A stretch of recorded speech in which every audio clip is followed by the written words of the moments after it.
आज संसद हमले की बरसी है और प्रधानमंत्री नरेंद्र मोदी संसद भवन पहुंचे हैं। ये सीधी तस्वीरें इस वक्त आपको हम दिखा रहे हैं। शहीदों को श्रद्धांजलि प्रधानमंत्री देंगे और तमाम जो सीनियर लीडर्स हैं वो भी आप देख रहे हैं।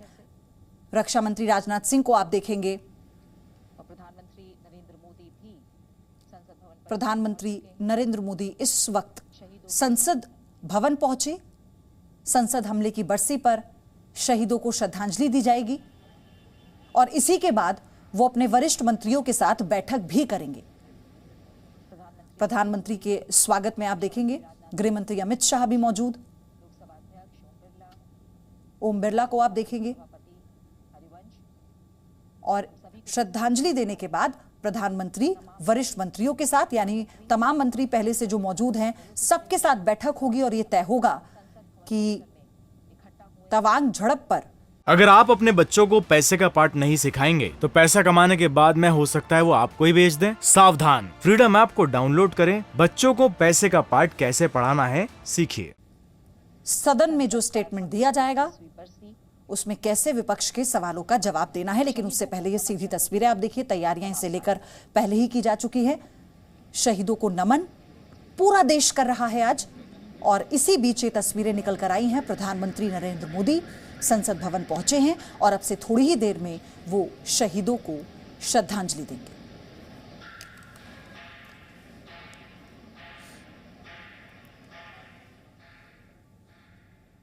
उपराष्ट्रपति जगदीप धनखड़ संसद भवन परिसर में हम उन्हें भी देख पा रहे हैं।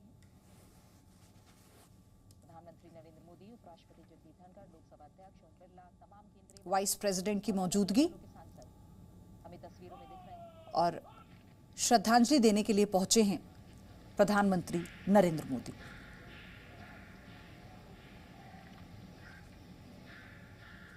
ये श्रद्धांजलि समारोह उन शहीदों के याद में आयोजित किया जा रहा है जिन्होंने 13 दिसंबर 2001 भारत वो मंजर शायद ही कोई भूल पाएगा जो उस वक्त सदन में मौजूद था जब ताबड़तोड़ गोलियों की आवाज सुनाई दे रही थी और हर कोई ये समझ नहीं पा रहा था कि आखिर हुआ क्या है। आतंकी हमला हुआ है ये समझने में समय लगा। मातबर सिंह नेगी, शहीद कमलेश कुमारी और आपको बता दें कि शहीद नानक लाल कृष्ण आडवाणी उस वक्त संसद भवन में ही मौजूद थे। वो एक वो नेता थे जो गोलियों की आवाज सुनकर बाहर आते हैं संसद भवन से, लेकिन तभी सुरक्षा कर्मी उन्हें रोक देते हैं क्योंकि वो समझ जाते हैं कि आतंकी हमला हुआ है। देश राज की शहादत पर गर्व है। इतना सुनते ही शहीदों को हम श्रद्धापूर्वक नमन करते हैं। अब पार्लियामेंट ड्यूटी ग्रुप सीआरपीएफ की सम्मान गार्ड शहीदों के सम्मान में सलामी देगी। सम्मान गार्ड शहीदों को सलामी देंगे। सलामी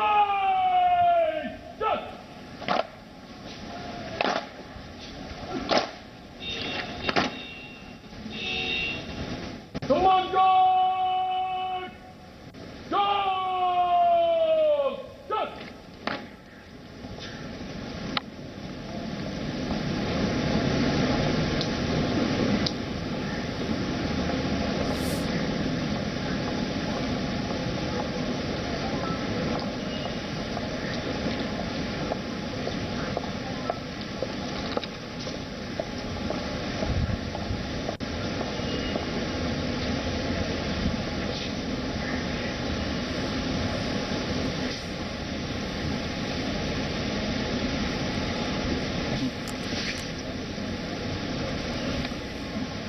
तो ये सीधी तस्वीरें आप देख रहे हैं प्रधानमंत्री की श्रद्धा सुमन अर्पित करते उन शहीदों को जिन्होंने इस हमले में अपनी जान गंवाई। आज से ठीक 20 साल पहले 13 दिसंबर 2001 की सुबह जब सब कुछ सामान्य था, संसद का शीतकालीन सत्र शुरू हो चुका था, विपक्षी सांसद हंगामा कर रहे थे, लोकसभा राज्यसभा में हंगामा हो रहा था और 45 मिनट के लिए सदन को स्थगित कर दिया गया था। और इसी बीच प्रधानमंत्री अटल बिहारी वाजपेयी और कांग्रेस अध्यक्ष सोनिया गांधी संसद से घर जा चुके थे, लेकिन उप प्रधानमंत्री लाल कृष्ण आडवाणी समेत कई सांसद संसद में ही मौजूद थे। तभी सफेद एम्बेसडर कार से जैश ए मोहम्मद और लश्कर ए तैयबा के 5 आतंकी संसद भवन परिसर में प्रवेश करते हैं। एक आतंकी संसद भवन के गेट पर ही खुद को बम से उड़ा लेता है और उस वक्त सहम जाता है पूरा संसद भवन। किसी को कुछ समझ नहीं आता और तभी लाल कृष्ण आडवाणी बाहर आते हैं संसद भवन में, तो सुरक्षा कर्मियों ने रोक देते हैं क्योंकि वो समझ ही नहीं पाते कि हुआ क्या।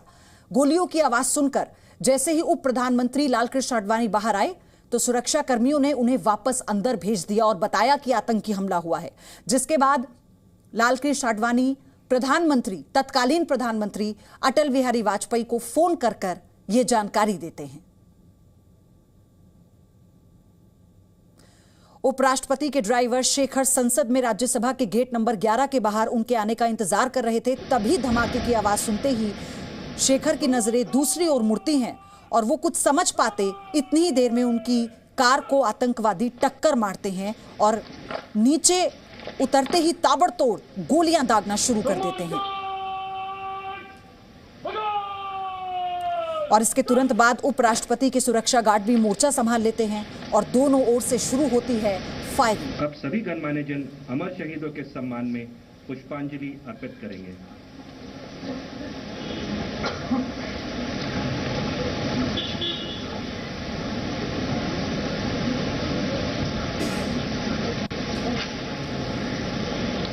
दोनों ओर से फायरिंग होते ही सुरक्षा कर्मियों की प्राथमिकता और पहली कोशिश होती है कि वो संसद भवन के दरवाजे को बंद कर दें, और ऐसा होता भी है। मुस्तैदी दिखाते हुए सुरक्षाकर्मी संसद भवन के दरवाजे को बंद कर देते हैं, जिस वजह से ये हमला बड़ा रूप नहीं अख्तियार करता। हालांकि हमने अपने कुछ सुरक्षा कर्मियों को इसमें खो दिया, लेकिन कैसे डटकर उस वक्त उन आतंकियों का सामना किया गया, उन्हें मार गिराया गया, ये कोई नहीं भूल सकता। कई बार लाल कृष्ण आडवाणी ने अपनी आंखों देखा मंजर कई इंटरव्यूज में बयान किया। उन्होंने बताया कि कैसे सुरक्षा कर्मियों ने अपनी जान की बाजी लगा दी, लेकिन किसी भी सांसद को, किसी भी लीडर को उन्होंने कुछ होने नहीं दिया। और सुरक्षा गार्ड्स ने जैसे ही संसद भवन का दरवाजा बंद किया, वहीं से आतंकियों के हौसले ध्वस्त हो गए, क्योंकि वो अंदर दाखिल नहीं हो पाए। सबसे पहले एक आतंकी ने खुद को उड़ाकर इसकी जद में कई लोगों को ले लिया था ताकि एक पैनिक क्रिएट हो सके, लेकिन फिर भी इस पूरी परिस्थिति में मोर्चा संभालते हुए सुरक्षा कर्मियों ने आतंकियों का खात्मा कर दिया था। राष्ट्र नमन कर रहा है। ये सीधी तस्वीरें संसद भवन परिसर से। आई कार्ड नकली दिखाकर वो संसद में दाखिल हुए थे। 5 आतंकी थे जो सुबह सुबह सफेद एम्बेसडर कार में नकली आई कार्ड दिखाकर संसद भवन में दाखिल होते हैं।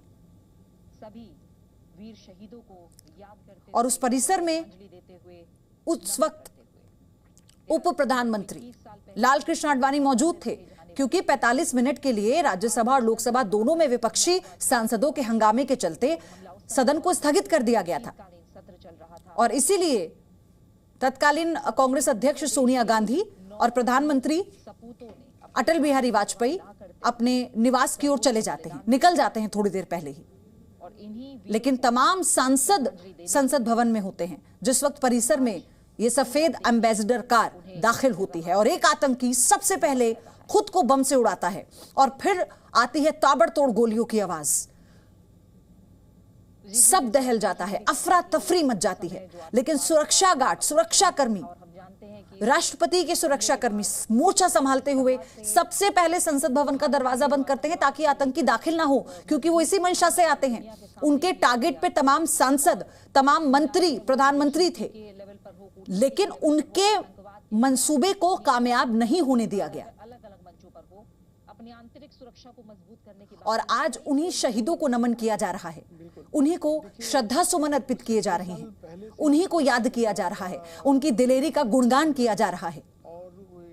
और ये सीधी तस्वीरें इस वक्त आपको हम संसद परिसर की दिखा रहे हैं, जहां थोड़ी देर पहले प्रधानमंत्री ने श्रद्धा सुमन अर्पित किए।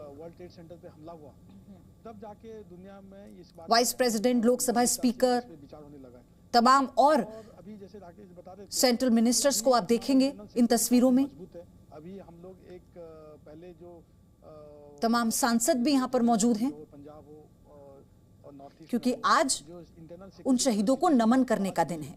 आज एक उभरता पावर एक रीजनल संसद हमले की बरसी है भारत, तो इसमें हमारा इंटरनल सिक्योरिटी और एक तरह से बहुत जरूरी है। नमन करने के साथ धन्यवाद कहने का भी दिन है। ग्लोबल प्लेटफॉर्म में अपनी जान की बाजी लगाकर सारे देश में ये देख रहे हैं कितने लोगों की जान इन जाबाजों ने बचाई। इंटरनल सिक्योरिटी के लिए, तो ये काफी स्ट्रांग है। इनकी शौर्य गाथा पर एक बात करना चाहूंगा प्रीति जी, देखिए चाइना के संसद भवन की हर दीवार बयां करती है। लेकिन अगर सरकार को लगता है कि कुछ मुद्दे ऐसे हैं जो इनका वो जज्बा point of view, strategic point of view से उस वक्त संसद भवन में मौजूद, परिसर में मौजूद, जिसने सब कुछ अपनी आंखों से देखा, वो बयां करते हैं। बॉर्डर में हिमालय कितनी दिलेरी से, कितनी बहादुरी से उन 5 आतंकियों का सामना किया गया में हो, बॉर्डर में जो अपने मन में नापाक मंसूबे पाले आए थे। सरकार को बहस करने के लिए आगे आना चाहिए और बिल्कुल लश्कर तैयबा, जैश ए मोहम्मद के 5 आतंकवादी फर्जी आई कार्ड दिखाकर सफेद एम्बेसडर कार में दाखिल होते हैं ताकि किसी को शक ना हो, किसी को भनक ना लगे, स्थिति है। और फिर गोलियों से छलनी करते हुए संसद भवन में दाखिल होने की कोशिश वो करते हैं, जिसे रोक दिया जाता है। उन शहीदों को जी न्यूज भी याद कर रहा है, नमन कर रहा है पूरे देश के साथ। आज पूरा देश उनके जज्बे को सलाम करता है और जी न्यूज भी अपने शहीदों को नमन करता है, उन्हें सलाम करता है, उन्हें श्रद्धांजलि दे रहा है, क्योंकि इन वीर सपूतों का बलिदान नहीं भूलेगा हिंदुस्तान। और ये सीधी तस्वीरें संसद भवन के परिसर में, ये तस्वीरें लगी हैं जो उनकी शौर्य की गाथा को बयां करती है, उनके बहादुरी के किस्से बताती है। अगर आप अपने बच्चों को पैसे का पार्ट नहीं सिखाएंगे तो पैसा कमाने के बाद में हो सकता है वो आपको ही बेच दें। सावधान, फ्रीडम ऐप को डाउनलोड करें, बच्चों को पैसे का पार्ट कैसे पढ़ाना है सीखिए।